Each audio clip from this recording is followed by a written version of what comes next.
Hello everyone and welcome back. It's me, Trophy Wife, and today we're going to continue our playthrough of Corpse Factory. So let's just get started.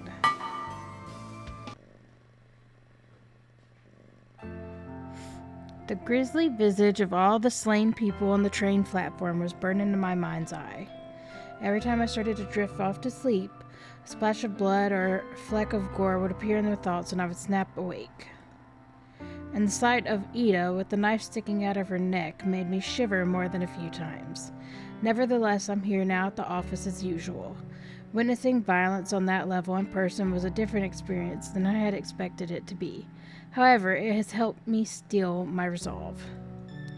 I'll need to desensitize myself to take that kind of carnage if I'm continuing with Corpse Girl's ambitions. I set down the second empty can of coffee on my desk and leaned back in my chair. I catch a glimpse of T tapping away on her keyboard, completely oblivious to what went down last night. There's a news broadcast regarding the event, of course, but the finer details of what occurred has been kept under wraps. It'll probably take the police and the media a little more time to get the story straight. It's not often that a mass killing spree takes over the news, and whether or not the identities of these involved will be revealed is beyond me. For now, I'm assuming that T is in the dark about the event. I don't take her as the kind of girl to be up to date on current events. Even if she did hear about the stabbing, she couldn't possibly know that Kotomi was the culprit. I should probably fill her in later, though. She'll know that Corpse Girl claimed her victim, even if it's kind of roundabout way. Stretch my arms above my head, let out a small sigh, and proceed to crack open a third can of coffee before getting back to work.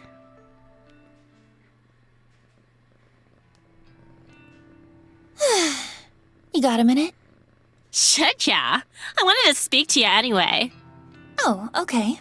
Well, you go first. For sure. Well, I wanted to thank you for killing Kotomi Ida. I don't know how you did it, but thanks. Huh? How did you know she died? Oh, come on. She didn't come in today, right? And there was that brutal stabbing incident over at the station last night. It don't take a genius to put 3 and 3 together. That shit went down so close to here, where we spend so much of our time.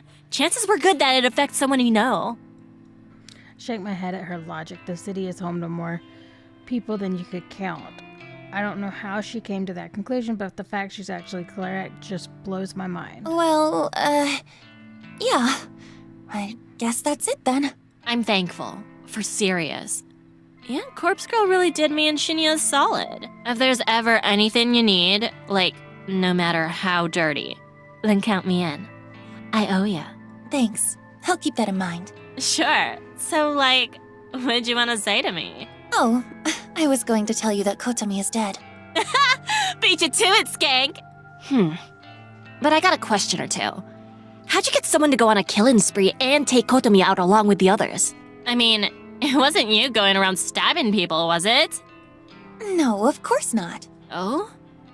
It kind of happened outside my control. I sent Kotomi a photo of her corpse, just like Corpse Girl's standard mode of operation, and I gave her the instructions to kill someone, if she didn't want the circumstances of the photo to come true. Holy shit. She kinda ran with it, I guess. Seems like she took out 4 people before someone fought back and stabbed her. I think I'm in love with her, to be honest. You weird slut! That's horrible! What can I say? She went above and beyond. Still, thanks. Really. Shinya will be stoked. That's okay. Just doing Corpse Girl's job. Where is Shinya, anyway? Oh, he was in earlier. Went home a bit early because he wasn't feeling well. Think it was just because he was dreading running into Kotomi, but... well, he'll sort himself out soon enough. You know, Noriko, you've changed a lot. I have? Totes.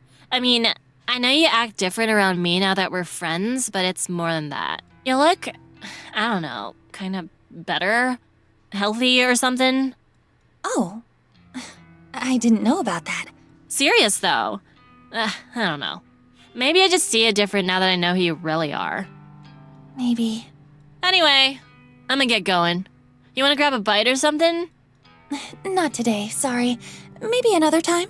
Sure thing. Right. See you, skank! T slaps my shoulder affectionately and takes off towards the train station. I swear everyone in this game is all messed up.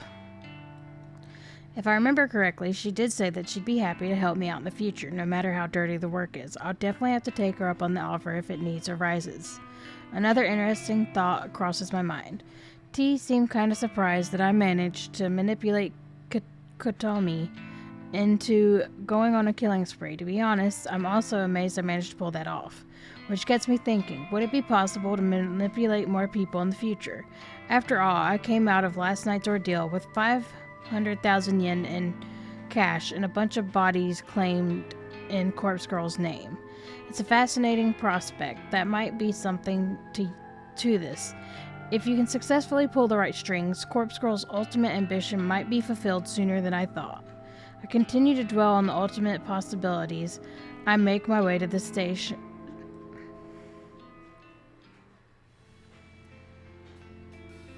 Standing on the train platform, and thankfully not the same one from last night, which has been temporarily closed, I stare into space, completely lost in thought. I start to wonder if Kajori is getting on with finding us a suitable location. As I fantasize about having an abandoned warehouse or factory to call my own, my phone cries out desperately for attention. I retrieve it from my handbag and glance down on the screen. Kajori is requesting a noise chat. I absentmindedly wonder if he read my mind and knew I was thinking about him as I answer the call. Hello? Want to see the place? No greeting, huh? Sauce. Hi. Want to see the place? What if I'm busy right now? Sauce. You busy? No. Okay, I hate saws. I hate it so much, and he says it so often. Great. Want to see the place? I roll my eyes and decide to just go along with it. After all, I'm dying to move ahead and see what location he has secured for our Yep. work. Where is it? Mad. Shin Okubo, behind K-Town. An abandoned factory. Just what you wanted. Shin Okubo. That's suspiciously convenient. Why? I work in Shinjuku. It's just one station away on my train line. Okay, I'm heading there now. You in? I'm in. How do I get to the factory from the station? Exit the station to Okubodori. That's K-Town proper. I'll message you the full address. Okay, got it. Just head through Koreatown. I'll be there soon. Mad. Bye. Kajori ends the call and I immediately receive a message with the factory address. Seems easy enough to get to. I feel a bit nervous about this, going there. It's a new place, and it's located in a town I don't normally travel to. But for some reason I feel energetic. I actually feel enthused about it. Maybe it's because I haven't been hidden away at home all day. I've been at work around other people. Perhaps that helps me accumulate to the concept of going somewhere new. And the chances of someone sneaking up behind me and strangling me in broad daylight are pretty slim, I think. As I put my new phone away, the train pulls up to the platform. The same train that was going to take me home and take me to Shin Okubo. It's the very next stop from here. I'm a little wary of how convenient this is turning out to be. Could be Kojiro luring me into a trap, but I don't know. I think he generally wants to be involved with Corpse Girl's work. I board the train, stand by the door, ready to disembark at the next station.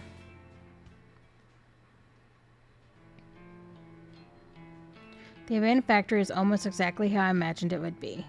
Tall, broad, foreboding, eroding, and worn down, with brick walls and steel sheeting covering with thick layers of black exhaust.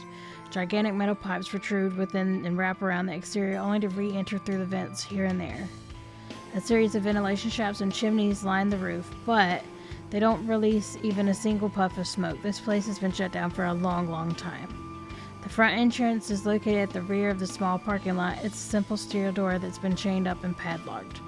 Further along the side of the building is a loading dock, an expanse of asphalt that leads to a concrete path and a giant roller door.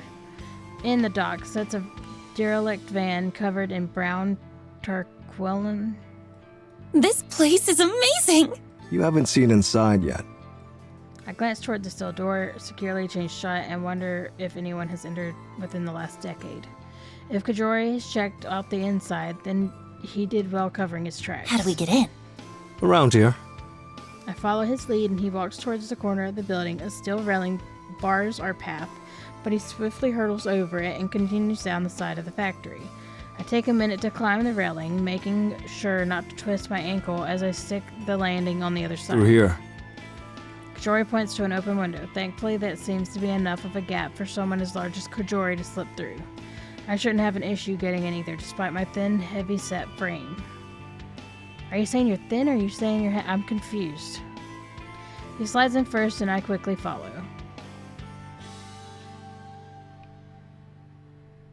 And with that, I find myself in this factory. The place is huge. It's an open plan design and it's pretty much empty. A few stray pieces of odd machinery lie on the wall, a small forklift, a pallet jack, and a bunch of buckets and mops catch my attention. All of this could be useful for our little operation. A number of iron workbenches are piled up in a stack. They look heavy and rustic, but they would probably make good tables for resting corpse on. Aside from the miscellaneous item, the factory is essentially bare.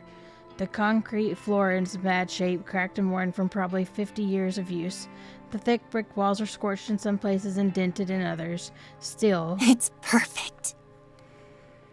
Thanks. Figured you'd approve. How did you know about this place? Troy doesn't answer immediately. His eyes turn to the stupendous high ceiling with its array of glass sunlight beaming down upon us. After a minute, he turns back Dad to me. used to work here. His dad? What did he do here? This place used to manufacture steel fencing, chain link fences, barbed wire, chicken mesh, that kind of thing. I see. A lot of that is imported now. There's still an industry here, but Dad couldn't compete. Went out of business maybe a dozen years ago. Died about a month later. He died? That's how it goes. I'm sorry. We weren't close. Well, could have been closer. So, how come no one else bought the factory? Look around. It's a dump. Who'd want it? Cost a fortune to fix or rebuild. Wonder if it was waiting for us. Yeah. I wonder. It definitely all seems too good to be true, but this is the real deal. This is our factory. Going half on this, right? Right. Okay. Good. Welcome home then. Or something. Let's work well together. Roger that. I've entered an unlikely partnership with Kajuru. We've obtained a base of operations safe from prying eyes. The next step is to fill the factory with corpses and carry on with Corpse Girl's grand scheme. What are you going to do when the corpses stink? Like, what are you going to do with them? You going to bring them back? Or are you just going to hold on to the corpses and keep using them? It seems like a big something they haven't really talked about.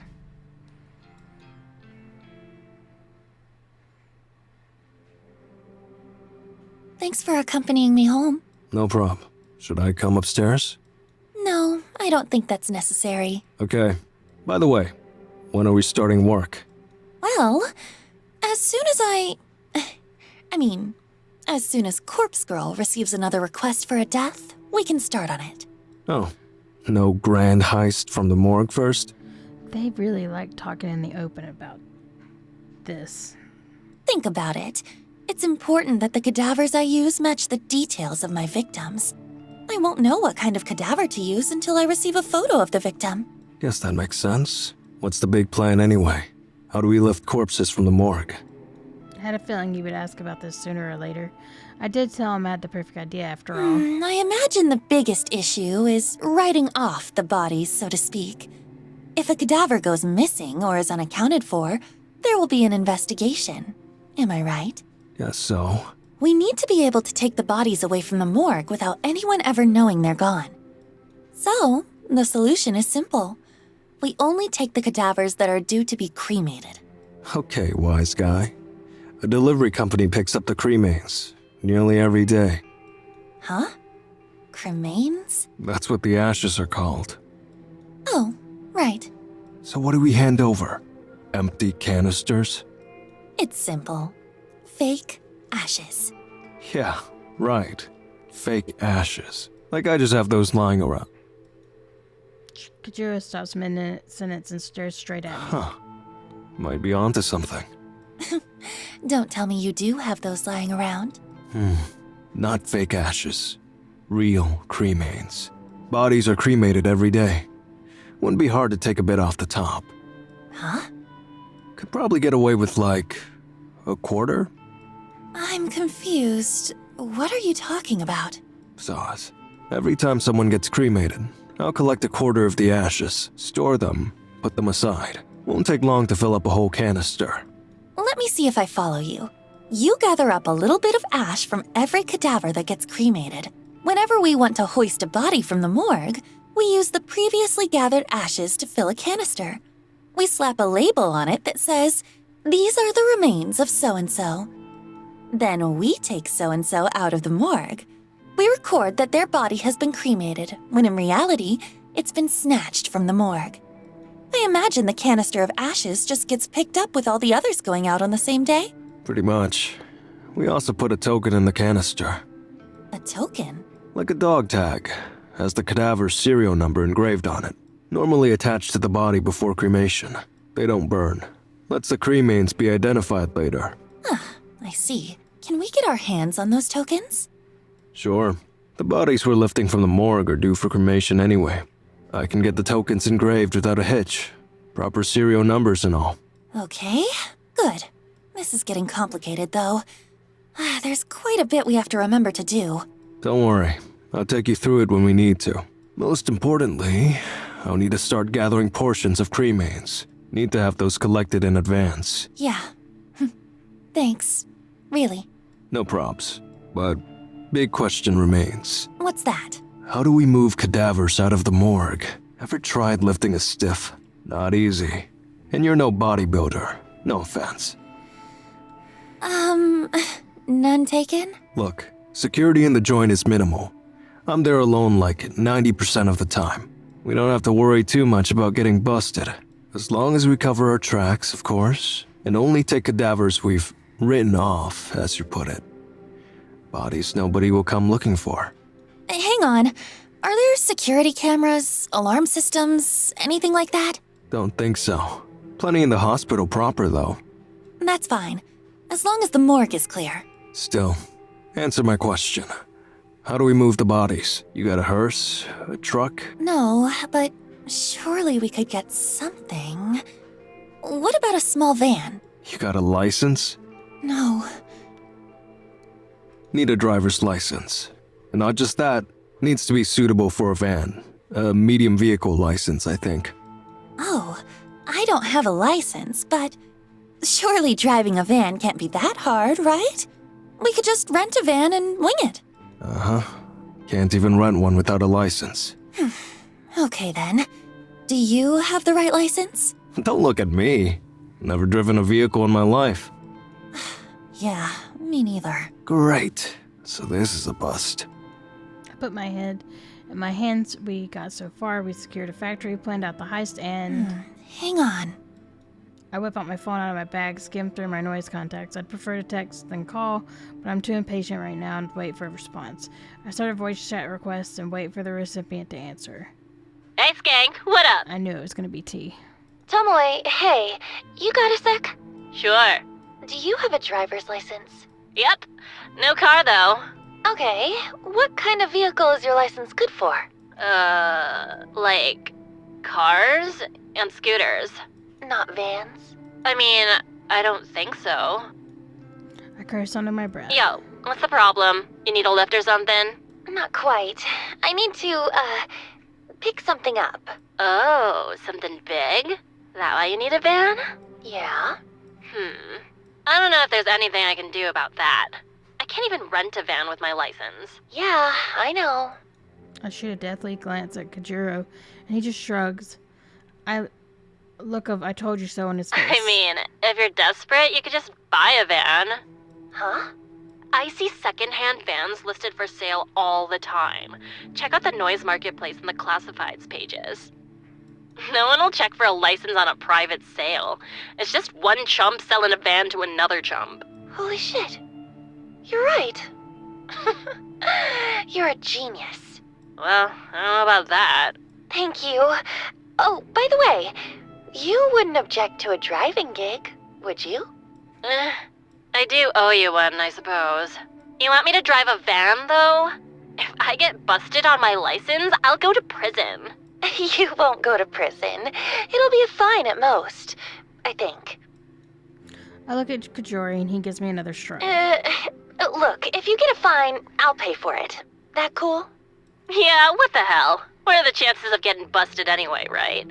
Can you text me the deets or whatever? The address and stuff? Shinny just got to my place, so I gotta get the door. Okay, will do. Thanks, Tomoe. Sure. Later, slut! I end the call and feel the wave of excitement flooding through me. You get all that? More or less. You girls sure are loud. Sorry. So, I'll need you to do me a favor. By van, right? Yeah, you're a big, strong man. You won't get ripped off. I'm just a poor little girl. Cut it out. I'll do it.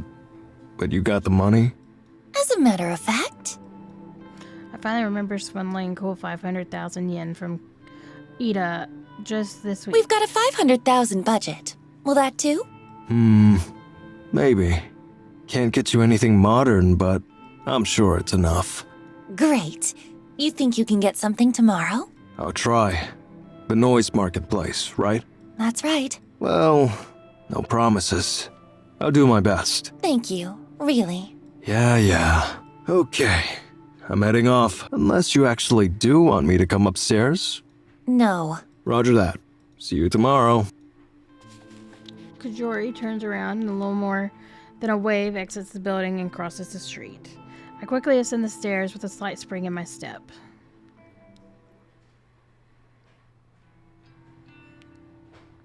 June 12th, Friday morning. I will say this game has gone on way longer than I expected it to. I don't know. I'm debating, should I take a break from this one and start a different game and then come back to it? Or will people actually continue watching this? If anyone has any thoughts and actually made this point, please let me know. Alright, anyway. I'm more eager than usual to get the day started. When I get to bed, I take my medication just like usual. I've been good at keeping up with it lately, sticking to my newfound convictions. I wash down the tablets with a drink of water. After getting dressed, I put on my makeup. The same morning routine, the same movements, the same actions. But I feel good today. I'm not dragging my feet. I'm happy that things are moving forward, both for me and Corpse Girl. And I'm packing my handbag to receive a call from Oi. Oi, I haven't spoke to her for a little while. In fact, the last time we spoke, I think it was way back when she didn't come into the office for her first day of work. That was nearly 2 weeks ago. Shit, I really dropped the ball. I'm supposed to be trying to look after her, but I've been so caught up with my own crap. In addition, I've been actively trying to put her out of my mind in order to get over my feelings for her. But now I feel like I've been neglecting the poor girl at the time when she needs me the most. I hurriedly answered the call, too guilty to keep her waiting any longer. Aoi! Hey, Noriko? I'm so glad you called. I've been a terrible friend. I haven't kept in touch with you. No, it's okay. Really. I've been busy. I should have called you earlier. Seriously, I'm sorry. It's okay. Did you want to talk to me about something? Yes. Well, I think so. Please, you can talk to me about anything. I'm Noriko, remember? Yes, that's true. So, I wanted to ask, have you ever heard of something called Corpse Girl's website? Oi knows about Corpse Girl. Yeah, I've heard rumors. Really? Wow. So, does it really exist? Apparently, yeah. I couldn't find any solid information about it. What is it? Well... How do I explain to her? Should I explain this to her? Oi is so sweet and innocent. Does she need to know about the websites designed to conjure an omniscient specter of death? It's all just hearsay. I wouldn't take it too seriously. Oh, but I want to know. Well, people say that you can use the site to request somebody's death. Request a death? But how? How does it work? Really, I don't know. I've heard that the victim receives a photo of their own corpse. The photo is supposedly sent from the future. Whoa. Really? That sounds like something from a manga. Yeah, suppose it does. Have you ever used the website? Of course not, silly. What kind of person do you think I am? Sorry. Why are you so excited about this anyway? Oh, no reason. I kinda just like weird stuff like this. You do? Huh, I never knew that. You don't know everything about me, Miss Noriko. Even though the phone, I can sense Oi is a happier mood than usual. Her cheery voice gives me a sense of nostalgia, and I think back to the time we spent together in school. Don't go using the site, okay? It's not good to mess with crap like that. Don't worry. I wouldn't use something so scary. I just heard about it, and, well, I got kind of curious is all. Alright. By the way, how is everything? Are you still working at the maid cafe? Yeah. And that customer of yours? He's still around. You're not in trouble, are you? No. A sudden light suddenly switches on in my mind, and I realize why Oi was asking about the Corpse Girl website. Aoi, you're not thinking about requesting that guy's death, are you? Aoi, you told me that you didn't even want to get the police involved. Now you want him dead? It's not what you think, okay? If he dies, it won't be because of me, right? You have no right to judge, Noriko. Then the rest of my family won't know I was involved. They won't disown me or think less of me. Aoi. Look, I'm not going to go ahead with it, okay? Besides, you don't even believe the site works. So... I feel terrible for Oi. Part of me wants to scream to her to do it, to request that asshole's death and let me or Corpse Girl take care of him. But part of me knows she can't handle it. She would be crushed by guilt if he really did die. She's delicate and emotional. Being responsible for the death of another human being, a family member at that, would devastate her. Aoi, my best advice for you is to go to the police. Don't mess with requesting his death. Okay, I gotta go now. I can see her pouting face in my mind, the face she makes when she doesn't get something she wants.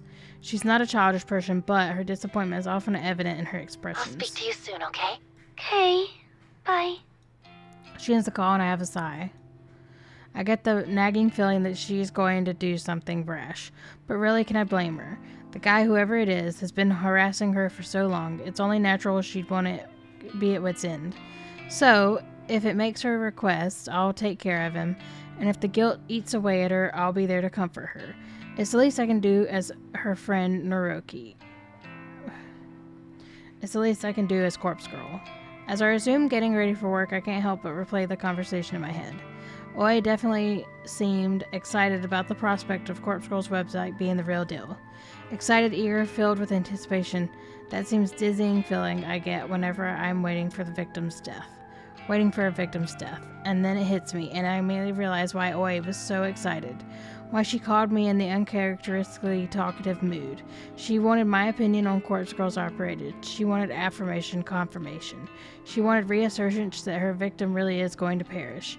She doesn't know that I'm Corpse Girl. She simply wanted the knowledgeable friend to confirm if the rumors were true. Because she has already submitted her victim's photo to the website.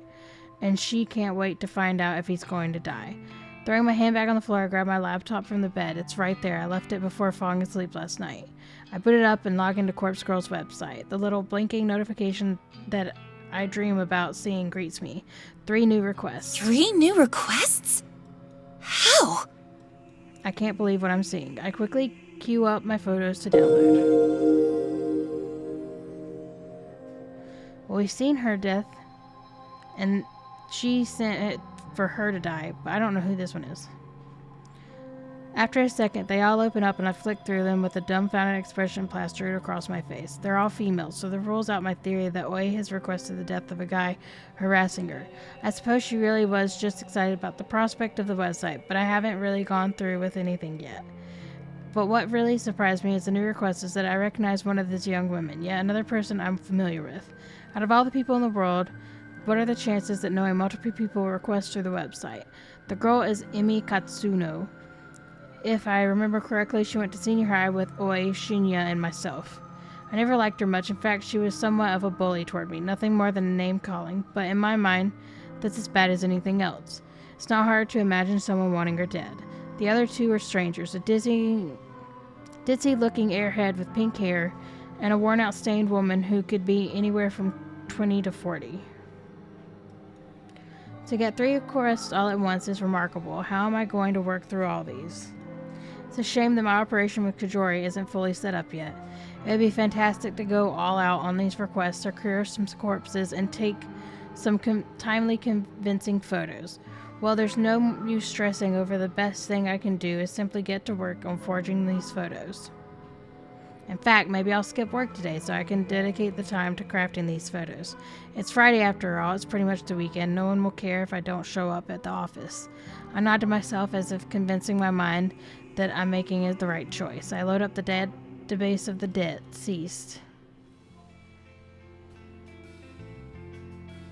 I step outside my apartment building, squinting in order to defend myself from the overwhelming rays of sunlight assaulting my eyes. As narrow as my vision is, I'm able to determine that Kajori is nowhere to be seen. Where is he? Once again, he's making me wait. As I'm mumble under my breath, I hear a screeching of tires and watch in disbelief as the van pulls up outside my apartment building.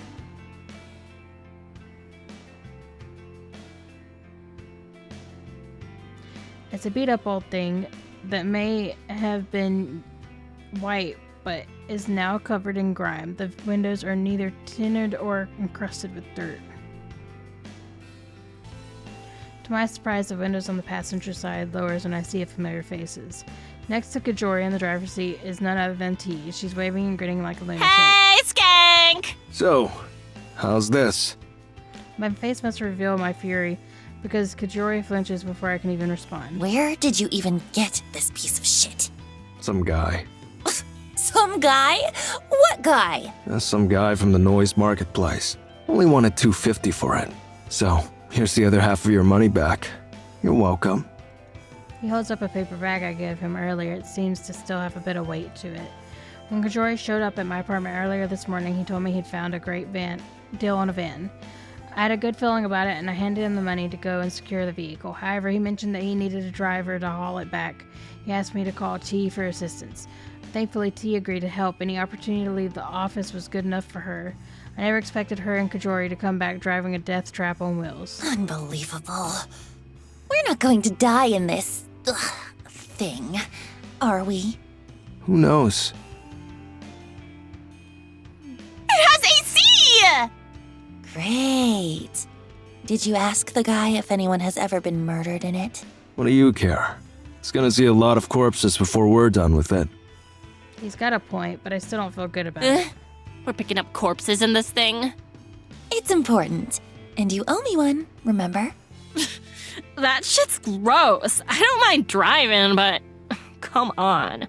Ugh, whatever. As long as I don't have to touch nothing. I'm doing the heavy lifting. Don't worry. T leans over Kajira and squeezes past him awkwardly to speak to me in a hushed voice. Who is this weirdo, anyway? When you said you wanted me to go pick up a van, I thought you'd put me in decent company. Sorry. He's my, business partner. This is all for corpse girl shit, right? Well, whatever. I'm cool with it. Just hope this dude doesn't try to cut me or nothing. She pulls back and gives Kajori a smack. Anyway, get in. Huh? Why? Going to the morgue. Hang on. I haven't planned anything yet. You want to do this now? If not now, when? Any other time, after I've had a chance to get organized. You have requests, right? Yeah, 3, actually. Right. So let's go get some bodies that match. But you haven't even had time to put aside any ashes. You were gonna collect a little from each cremation and put them aside and... Already done. Seriously? Worked night shift last night. Got like 3 or 4 canisters saved up. You said you've got 3 requests? Well, how convenient.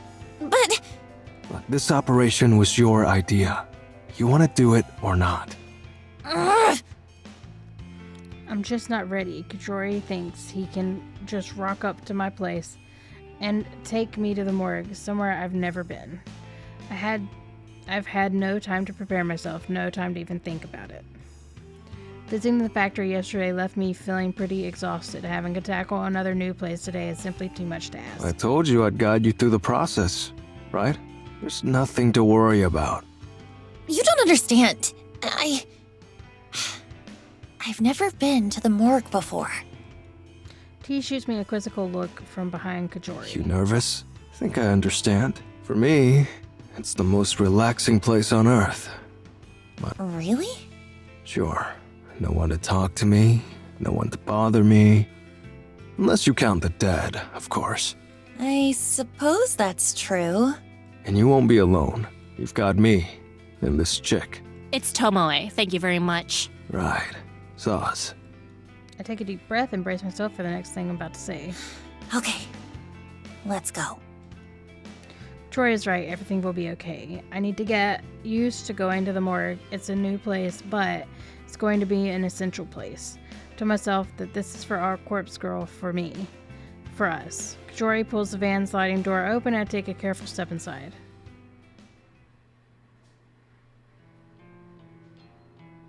The morgue is a lot colder than I imagined it would be.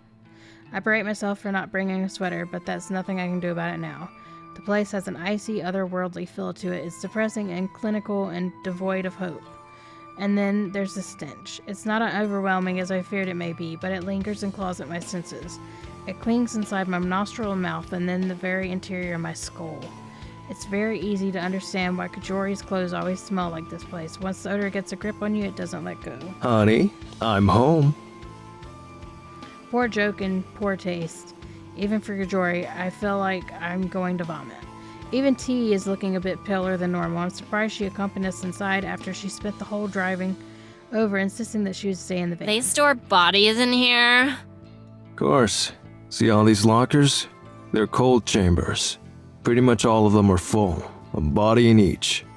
Fucking disgusting. Noriko? Yeah? I keep things in order around here. Chambers on the left wall are cadavers due for cremation. And what about the lockers on the right wall? No touchy-touchy. They're new arrivals or they're being collected for some reason or other. Autopsy, funeral, etc. Got it.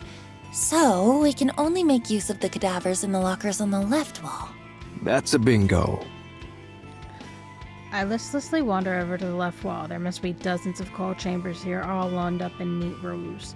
Some doors are slightly ajar and peeking inside reveals that they're empty. But the vast majority are sealed tight and occupants within sleep soundly. Hey, question. Shoot. How do I know who is in each locker?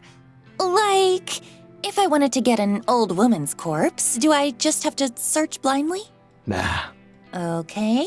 Then what do I do? Come here. Walk over to Kajori and follow him to a large computer monitor mounted on the far wall. He taps on the low panel and inserts into the wall and the shelf pop out, revealing a keyboard and Familiar mouse. with databases? Somewhat. Perhaps all my data entry experience at Timinjun will pay off here. It's pretty simple anyway. Live database contains the current inventory items. Ew. Ugh. You refer to these bodies as inventory items? What would you call them? Well, like, they used to be real people and shit, right? Why not show some respect? I don't understand. They're cadavers. Put a trembling hand on T's shoulder. I want to comfort her, but the act of doing so is still alien to me. Don't worry about him, Tomoe. He can be a bit insensitive. He's a freak. Wow. Ouch. T scoffs and makes a gesture with her middle finger. I'm a little surprised that she's so bothered by this. It's kind of funny that she holds respect for the dead, but not so much for the living. Okay. So, I can search this database for bodies that match my needs. Yep. Just use the filters at the top. Not many categories, but it has the basics. Age range, gender, name. Not that that'll be useful to you. Actually, that's about it. It's enough. It'll save some time at the very least. Okay, so you want to hoist 3 bodies today, right? You said you have 3 requests? Yeah, but this place is kind of overwhelming. I'm hesitant to bite off more than we can chew. What's the game plan then? How about we just take one body today? We'll take it back to the factory, work on it, and see how we go. Works for me. Here, use the database. Kajori steps away from the monitor and indicates that I should use it. I rest my sweaty hand on the keyboard and feel the metal string buttons sting my skin. A metal keyboard. It's very fitting for this cold, lifeless place. I have 3 requests currently in the works. I managed to get photos edited for all 3 of them, thanks to taking the day off from the office. There's Emi Katsuno, the bully I went to school with, then the pink-haired girl, and the woman who looked tired and worn out. I should try to find a cadaver that matches the appearance of one of these victims. I used a database filter to search the females, and then I narrowed down the age range to young adult. There's a lot of hits. Just how many people are entombed here anyway? I skimmed through the list, and since their names are meaningless to me, they might as well just all be identical. But the column of data contains a cold chamber identification number and is interesting. I point out the results out to Kajori. Hey, how do I know what these numbers mean? This one here is 64AB. This one is number 31AA. Ah, okay. Letters correspond to location. First letter refers to left wall or right wall. Second letter refers to top row or bottom row. Give me an example. Okay, this one? Number 64AB. The A means it's on the left wall and the B means it's on the bottom row. Left wall. That's the side I can choose from, right? The body's due for cremation? Yep, So I could grab number 64AB if I wanted. up to you. But this one here, let's see, number 98BA. Could I grab that? No. The first letter is B, so that's on the right wall. No go. Not scheduled for cremation. I think I get it. Thanks. I make a mental list of cold chambers on the left wall that fit my needs. I'm going to start cracking open some of these sarcophagi. Haha. That's a new one. Mad. I hope that my nervousness isn't showing. I almost can't believe that I'm about to examine corpses in the flesh. Corpse Girl would be proud of me right now. As I walk over to the left wall of cold chambers, I catch a glimpse of T. She's standing by the exit, swiping on her phone as she taps her foot. I reach the first locker I want to look at. Here we go. There's a metal handle on the front of the chamber. It's paired with a release button, which I gather has to be pressed at the same time as the handle to be pulled forward. I grip the handle tightly, press the button, pull with all my strength. A hiss echoes throughout the morgue. Frigid, pressurized air billows out of the chamber. The door is now wide open, revealing the darkness within the locker. I peer inside. I can make out the shape of a body bag lying atop the sliding tray inside the locker. I thought the body would slide out automatically. No? It just pulled the tray out, like you'd pull out an oven tray. Take a deep breath, I grab the edge of the tray and slide it out. Thankfully, the thick rollers along the bottom rail do most of the work, and once it's momentum, the tray slides all the way out of the chamber. My prize is revealed at last. A musty white body bag packed full with decomposing corpse. Now what? Just unzip the HRP. The what? He rolls his eyes. The body bag. Unzip it, but cover your nose. I do as I'm told, my left hand being nostrils and my right grips the tag attached to the bag's zipper. I tug the tag down and drag it along the length of the bag, and the zip sounds familiar, zzz sound, and I smell the decomposing corpse and vomit on the ground and fall to my knees, trying to catch my vomit and hold my nose closed at the same time. Ew.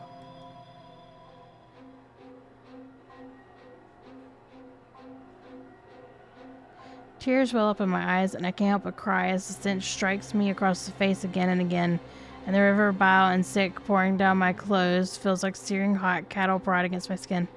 You throw up an awful lot on yourself. Like, you could easily aim for anything else. The sight of the corpse in the bag flickers in my vision and sears into my retinas, and I can't get it out of my head. Even though I close my eyes, I can't get it out of my head, and I cannot see it anymore, and I can't help but think of my own reflection of how much I resemble Noriko and Corpse Girl, and the corpse in the bag all mixed together in some completely fucked up hybrid of decaying flesh and bone. I don't understand what your problem is. You like death so much. You look at deceased all the time. I think Kajori or T or Ao grabs my shoulder. Why would Oi?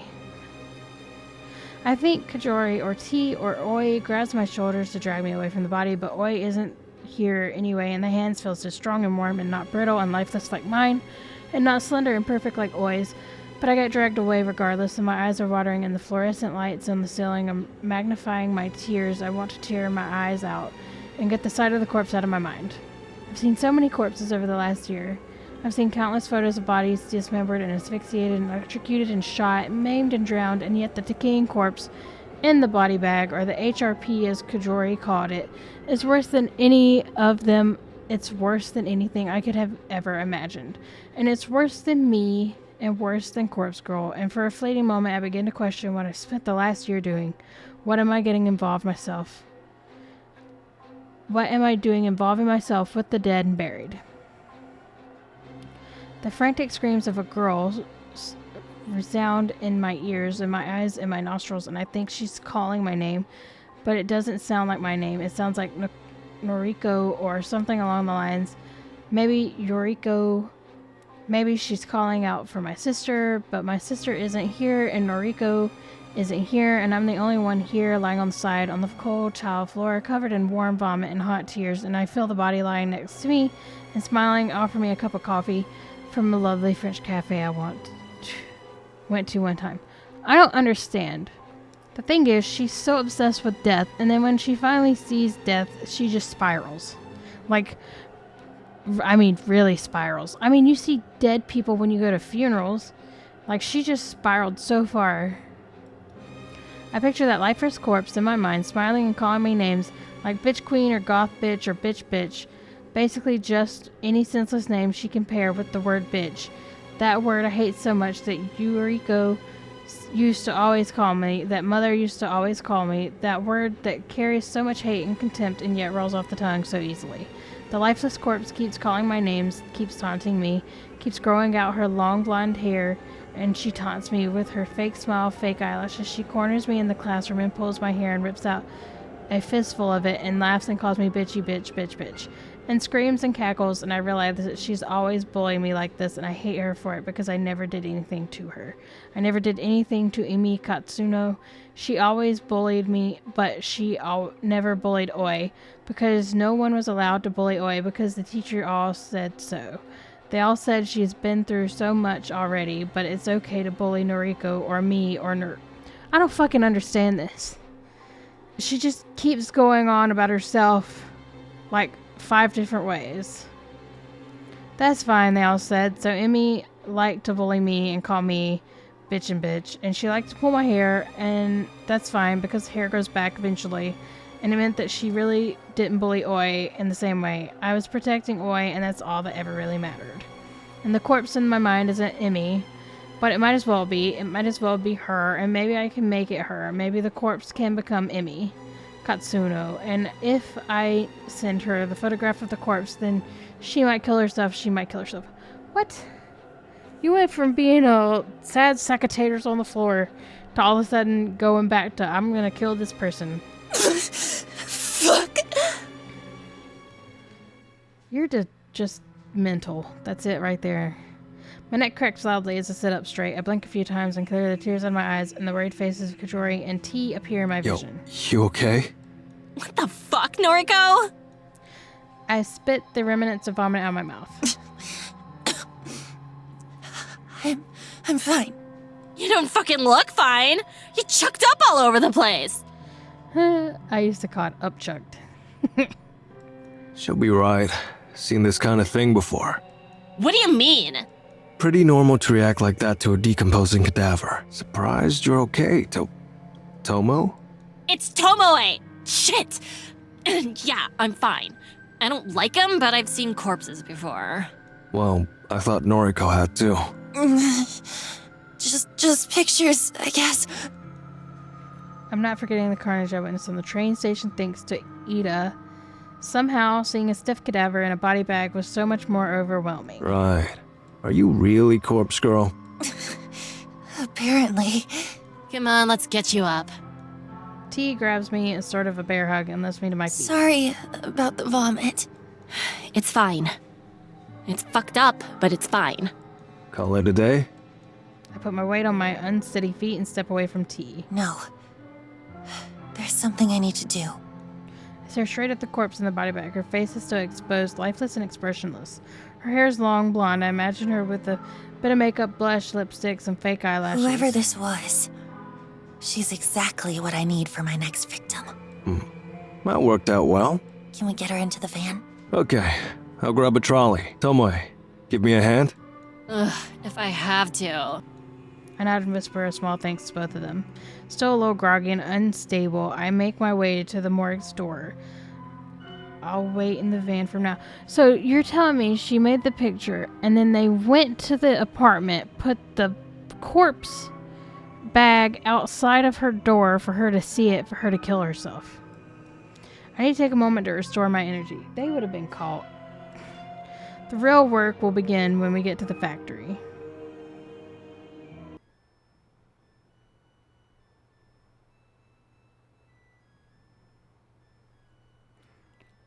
Alright guys, I'm going to end this episode here and we will pick back up when I record it again. Bye!